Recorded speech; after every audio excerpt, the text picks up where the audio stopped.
Relief Corps. My name is Anthony and I'm the Director at Abuse Relief Corps.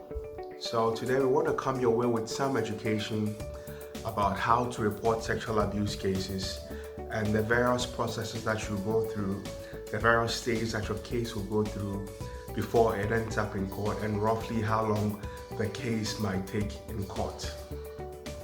So for the purpose of this, education, when we say sexual abuse, we're going to be referring to four forms. We're going to be talking about rape, defilement, indecent assault, and incest.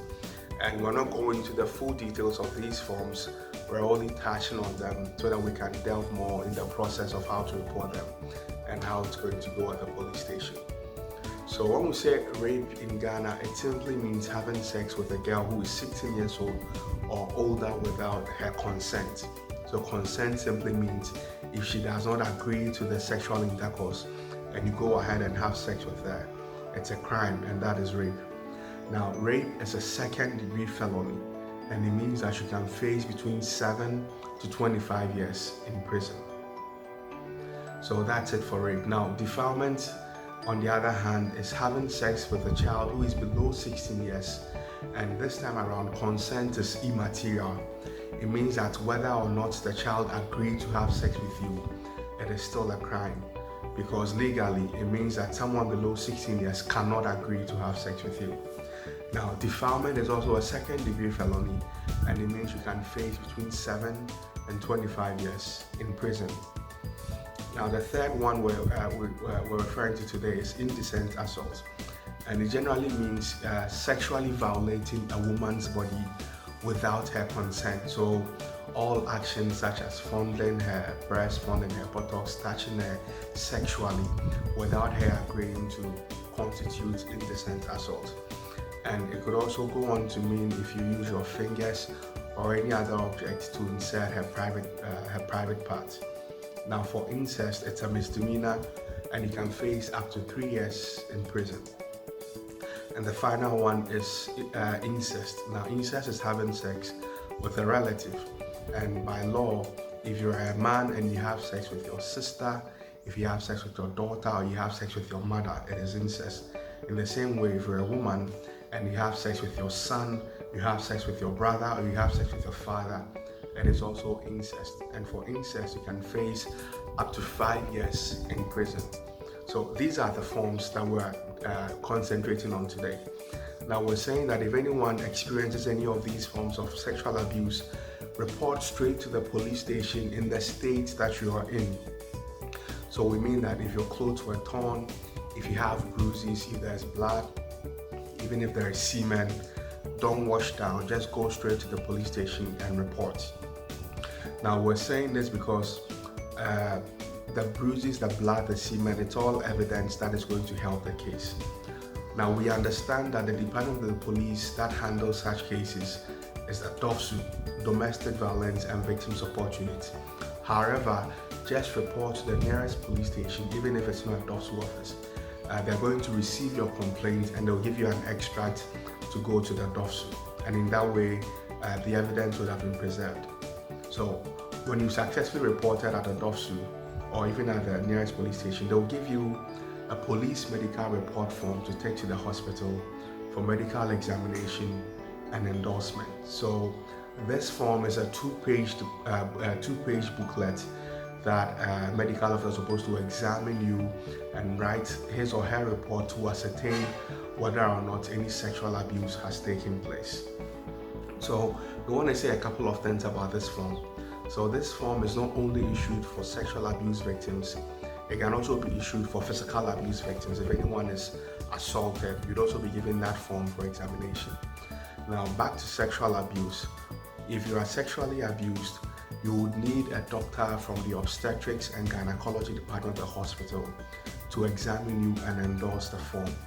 Any other doctor, any other health personnel that does the examination or that fills the form makes it invalid, because by law you need someone with the necessary expertise from the obstetrics and gynecology department, since it relates to the sexual reproductive organ. Now, furthermore, this examination is not free. A lot of hospitals and doctors, they charge around 300 Ghana cedis.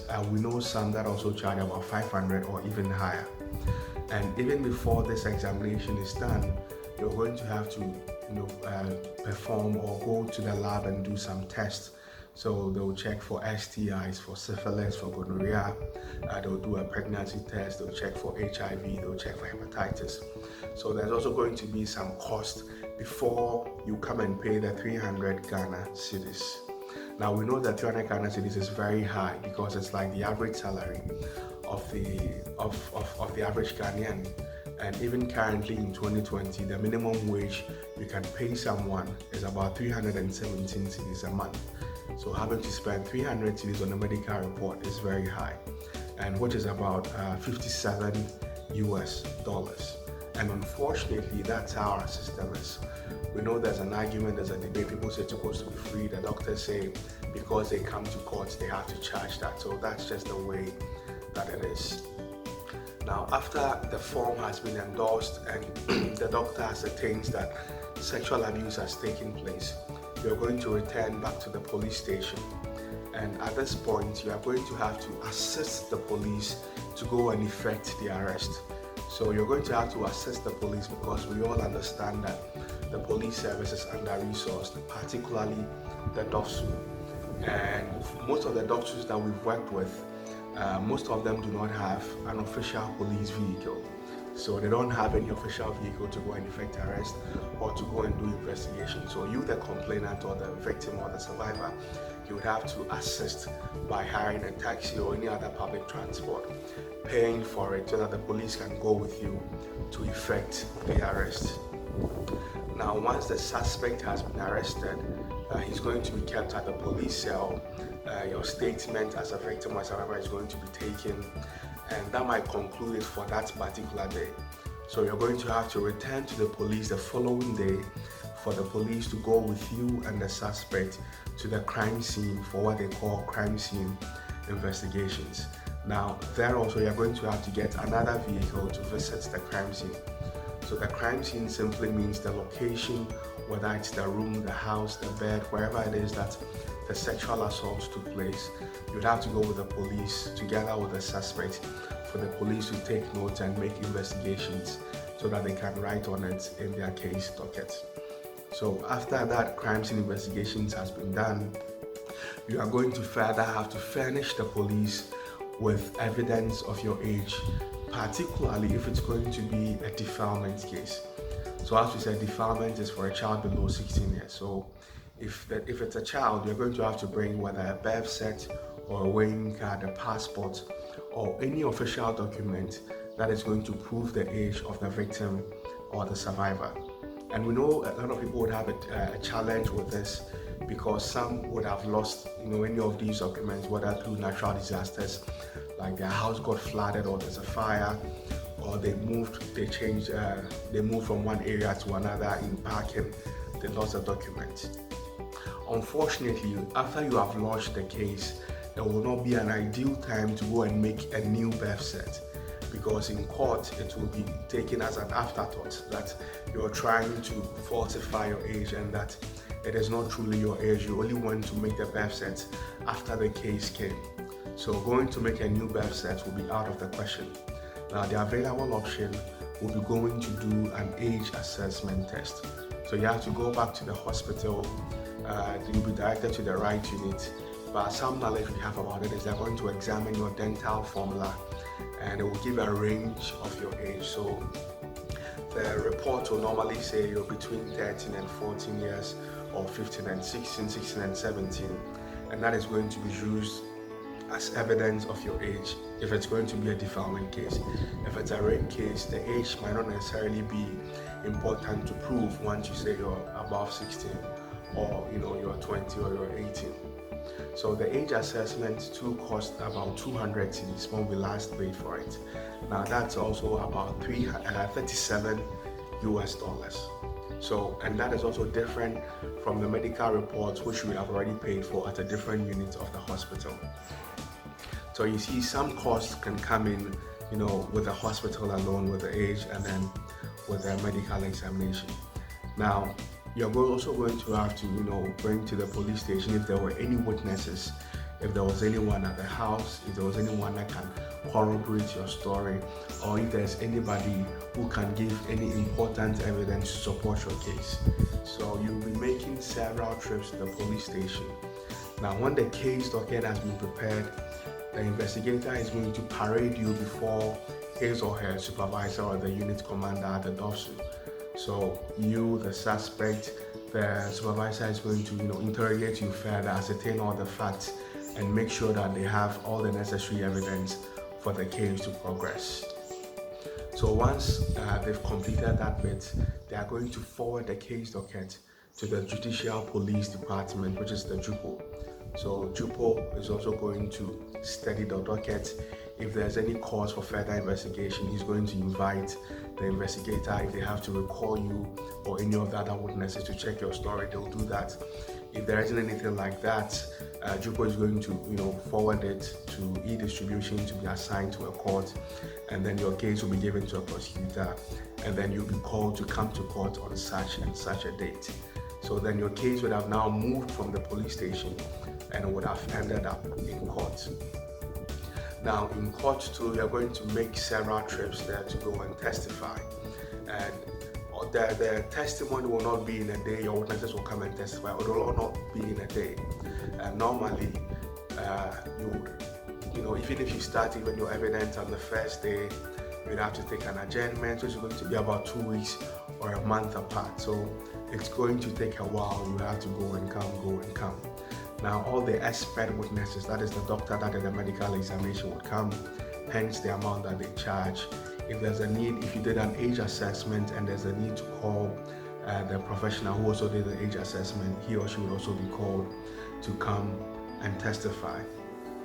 Now also in court, sometimes there are certain cases where the survivors might already be pregnant. So let's say when you were sexually assaulted, you were afraid, maybe it was your family member and you were scared to report it, so you couldn't report it at that time. You became pregnant. So once you report at the police station, you might not necessarily do a medical examination because you were pregnant, so obviously you must have had sex. So in court, sometimes they might order for a DNA test when the child is born to ascertain whether the alleged person who assaulted you is the father of the child. Now the DNA test of one person, which we paid for, was around 500 cedis. So for the child and the father, that's about 1,000 cedis, which is around 188 US dollars. So that's also some expense that might come in even at the court. That is if the survivor became pregnant as a result of the sexual abuse.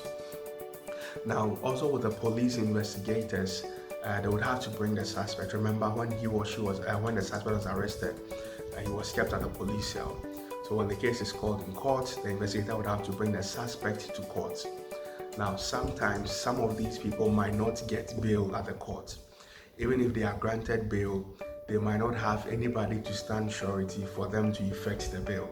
So the person will be kept either at the prisons or in police custody at the police cell.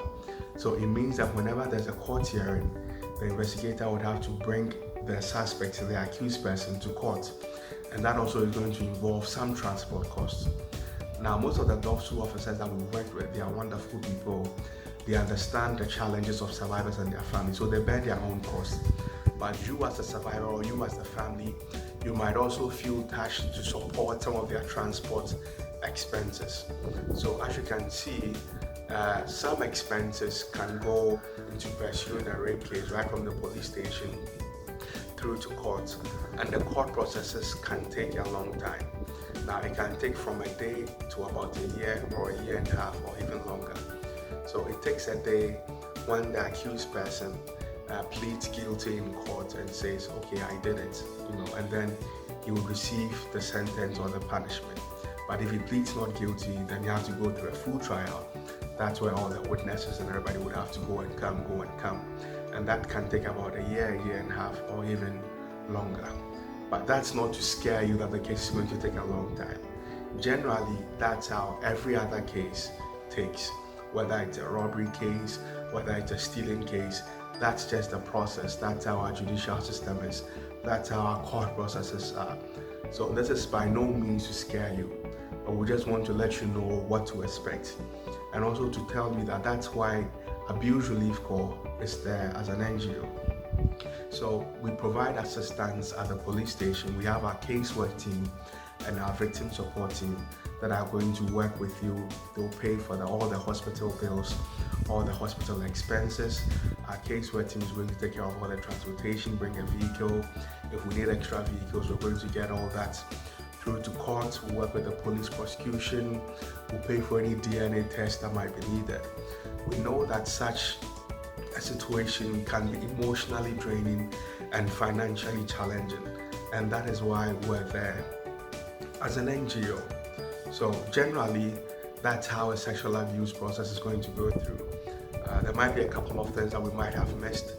Feel free to let us know. If you have any further questions, be sure to contact us. And once again, if you know anyone that has been sexually abused, be sure to let us know so that we can be there to assist and help the victim and their family to ultimately get justice. So thank you very much for watching, and remember, Abuse Relief Corps, we can help. Just give us a call and we're there. Thank you. Bye.